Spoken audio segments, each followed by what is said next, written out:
Hi, this is Stephen from Owner Disown, and today we're going to be taking a look at the Alienware 17R4. You've no doubt seen one of my videos where I've done the Alienware 15R3, and unfortunately I had to send that back due to overheating issues. Well, this model has the i7-6700 HQ CPU, so it should run a bit cooler, and it has the GTX 1070 GPU, a bit like my Alienware 15 there. So it will be interesting to see how this performs, and I will do a full review on that shortly. This is just a quick unboxing, and to be fair, it's going to be very similar to the Alienware 15, but it's a big kick-ass box, as you can see. So we get the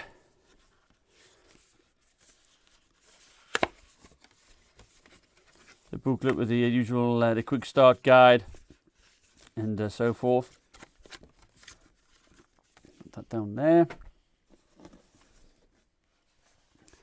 and then we get the beast itself, and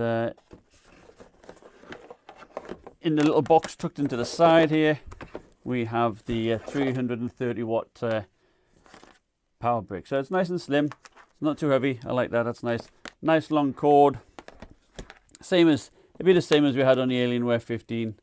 But I do like having a long cord so you can reach to a faraway socket. So let's have a quick look at the laptop itself. Now it is pretty chunky, well, it's not chunky, it's pretty heavy, I should say, but solidly so. Slapping it on my scale, I weighed it to be about 9.2 pounds. This model is a 1080p IPS 300 nit brightness display. It's an IPS display there. It has, I think all the 17-inch models have the Tobii IR eye tracking. So that's great for gaming, and there's a camera there that keeps track of your eyes. This model does not have G-Sync. There are models with a UHD 3840 by 2160 IPS display, 300 nits of brightness. And finally, there's a QHD model that is 2560 by 1440, 120 hertz display with a 4 millisecond response time. So that'd be a nice display. And the UHD and the QHD have G-Sync options there. We'll take a quick gander around. It's got this nice big keyboard with a separate number pad here to the right, and the usual function keys here, the macro keys on the right, on the left hand side here, the power button at the top. The trackpad is the same size as it was on the Alienware 15s. I haven't increased that due to the bigger chassis. It's the same, but of course the keys should be a bit wider there. In fact, it looks like, if I recall, the number pad seems to be a bit bigger for sure. So that's nice. So around the front you can see the speaker grills for the front firing speakers. That is nice. And on the left hand side we have some air vents. We've got a Noble lock here. We've got a USB-C port here, and we've got a super speed USB 3, the microphone and the headphone socket there.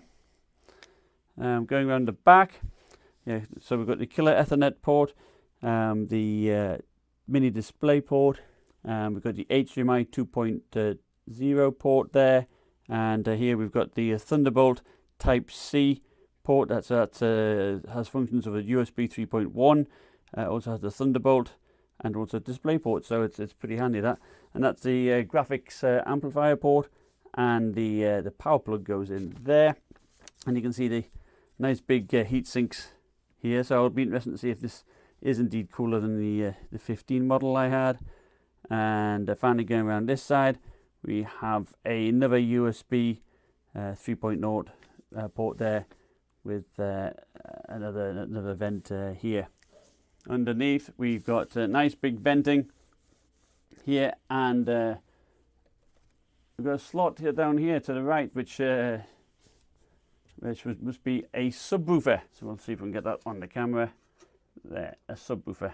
I'm looking forward to hearing the audio on this one. All right, let's do some measurements. Quick measurements. We're looking at about 13 inches in height, about just over 16.5 inches long, and thickness about 1.25 inches thick. So I know many of you will be interested to see how the i7-6700HQ CPU performs in the Alienware, and I know many will be interested to see how much what the temperature is going to be like, if it's going to be super hot like the i7-6820HK. So stay tuned for my full review. I also have an Alienware 17 with the overclockable CPU and a GTX 1080 coming in, and I'm going to pit that against an incoming MSI GT73VR, which has the same specs. So that'll be a great smackdown to look forward to. So thanks for watching. Give me a thumbs up and subscribe if you like my video. Thanks again. See you shortly.